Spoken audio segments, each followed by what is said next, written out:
17. Edward Johnson. Eduardo di Giovanni. The Evolution of an Opera. The story of Edward Johnson's musical development should prove an incentive, nay more, a beacon light along the path of consistent progress toward the goal of vocal and operatic achievement. Indeed, as a tiny child, he must have had the desire to become a singer. A friend speaks of musical proclivities which began to show themselves at an early age, and describes visits of the child to their home, where, in a little Lord Fauntleroy suit, he would stand up before them all and sing a whole recital of little songs, to the delight of all his relatives. The singer's progress, from the musical child on and up to that of an operatic artist, has been rational and healthy, with nothing hectic or overwrought about it, a constant, gradual ascent of the mountain. And while an enviable vantage ground has been reached, such an artist must feel there are yet other heights to conquer. For even excellence, already achieved, requires constant effort to be held at high water mark.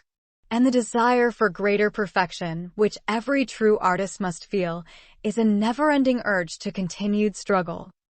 In a recent conversation with the tenor, Mr. Johnson spoke of early days, when he desired above everything else to become a musician and follow a musical career, though his family expected him to enter the business world. He came to New York to look the ground over, hoping there might be opportunity to continue his studies and make his way at the same time.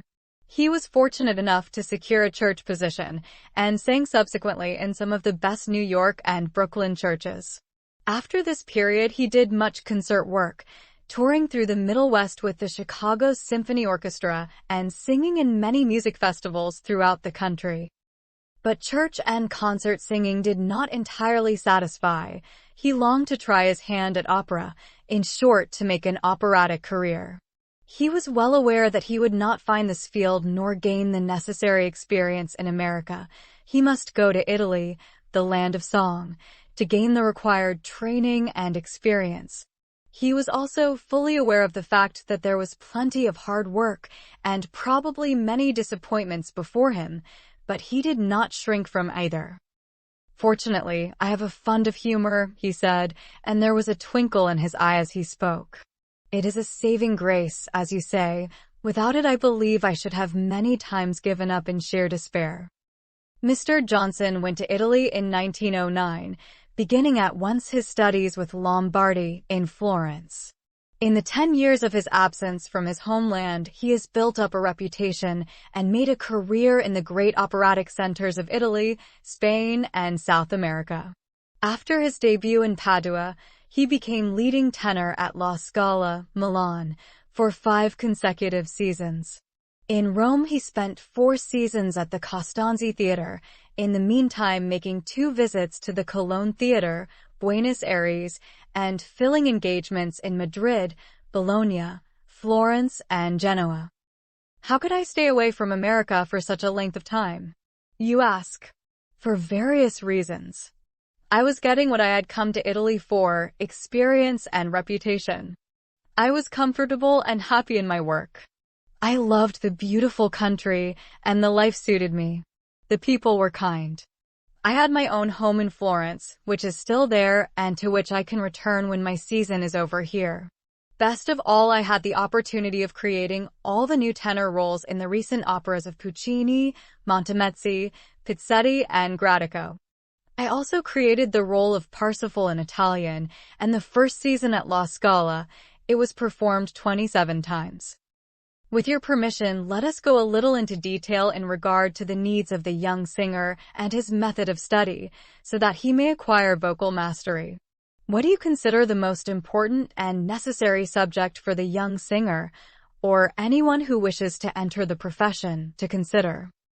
"A musical education," was the prompt, unhesitating reply. So many think if they have a good natural voice and take singing lessons, that is quite sufficient. They will soon become singers. But a singer should also be a musician. He should learn the piano by all means and have some knowledge of theory and harmony.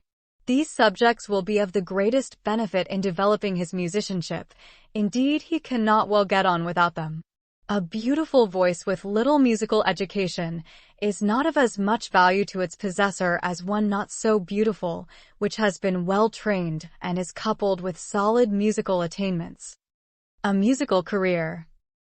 If one goes in for a musical career, one should realize at the start something of what it means, what is involved, and what must go with it. Singing itself is only a part, perhaps even the smaller part, of one's equipment. If opera be the goal, there are languages, acting, makeup, impersonation, interpretation, how to walk, how to carry oneself, all to be added to the piano and harmony we have already spoken of. The art of the singer is a profession, yes, and a business too. You prepare yourself to fill a public demand. You must prove yourself worthy. You must come up to the standard, or there will not be a demand for what you have to offer. And it is right this should be so. We should be willing to look the situation fairly in the eye, divesting it of all those rose-colored dreams and fancies. Then we should get right down to work. Not many rules. If you get right down to the bottom, there are in reality not so many singing rules to learn. You sing on the 5 vowels, and when you can do them loudly, softly, and with mezzo voce, you have a foundation upon which to build vocal mastery. And yet some people study 8, 10 years without really laying the foundation. Why should it take the singer such a long time to master the material of his equipment? A lawyer or doctor, after leaving college, devotes 3 or 4 years only to preparing himself for his profession, receives his diploma, then sets up in business. It ought not to be so much more difficult to learn to sing than to learn these other professions. The ear. Of course, the ear is the most important factor, our greatest ally. It helps us imitate. Imitation forms a large part of our study. We hear a beautiful tone, we try to imitate it. We try in various ways, with various placements, until we succeed in producing the sound we have been seeking. Then we endeavor to remember the sensations experienced in order that we may repeat the tone at will. So you see, listening, imitation, and memory are very important factors in the student's development. Bel canto. I have just spoken of a beautiful tone. The old Italian operas cultivate the bel canto, that is, beautiful singing. Of course, it is well for the singer to cultivate this first of all, for it is excellent and necessary for the voice. But modern Italian opera portrays the real men and women of today, who live, enjoy, suffer, are angry, and repentant. Bel canto will not express these emotions. When a man is jealous or in a rage, he will not stand quietly in the middle of the stage and sing beautiful tones. He does not think of beautiful tones at all. Hatred and jealousy should be expressed in the voice as well as in action and gesture. They are far from lovely in themselves, and to be natural and true to life, they will not make lovely tones in the voice. We want singing actors today, men and women who can adequately portray the characters they impersonate through both voice and action. Learning a role. In taking up a new part, one vocalize the theme first to get an idea of the music. Then I learn the words. After this, I work with the accompanist who comes to me every morning. Of course, besides this, I do daily vocalizes and vocal exercises. One must always keep up one's vocal technique. But learning words and music is only a part of the work to be done on a role. It must then be interpreted. More than this, it must be visualized. This part of the work rests largely with the singer and gives opportunity for his individuality to assert itself. Of course, the general idea of the characterization is given us, the makeup, posturing, and so on. To work out these ideas, to make the part our own, to feel at home in it, so that it shall not seem like acting, but appear perfectly natural, all this takes a great deal of thought, time, and study. It is all a mental process, as everyone knows. We must project our thought out to the audience. We must get it over, or it will never strike fire. Interpretation. On the subject of individuality in interpretation, Mr. Johnson was convincing. I feel that if I have worked out a characterization, I must stick to my idea, in spite of what others say. It is my own conception, and I must either stand or fall by it. At times I have tried to follow the suggestions of this or that critic and have changed my interpretation to suit their taste.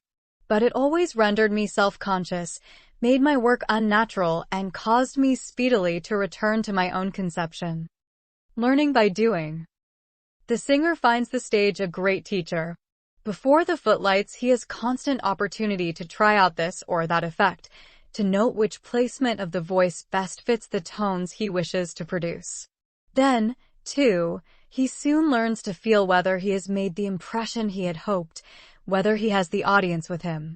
If he cannot win the audience, he takes careful thought to see why. In order to win his hearers, to get his work across the footlights, there are certain things he must have, virtues he must possess. For instance, and the artist counted them off on his fingertips, he must have accent, diction, characterization, and, above all, sincerity. No matter what other good qualities he may possess, he must be sincere before anything else. If he lack this, the audience soon finds it out. There's nothing that wins its way like the grace of sincerity. You see, I give prominent place to accent and diction. Whatever fault the critics found with me, they have always conceded to me both these virtues. But time passes, and soon the work of the night will begin. I trust that our informal conference may contain a few points of personal experience which may be helpful to those who are striving to enter the field of opera. And with his pleasant smile and genial greeting, Mr. Johnson closed the conference.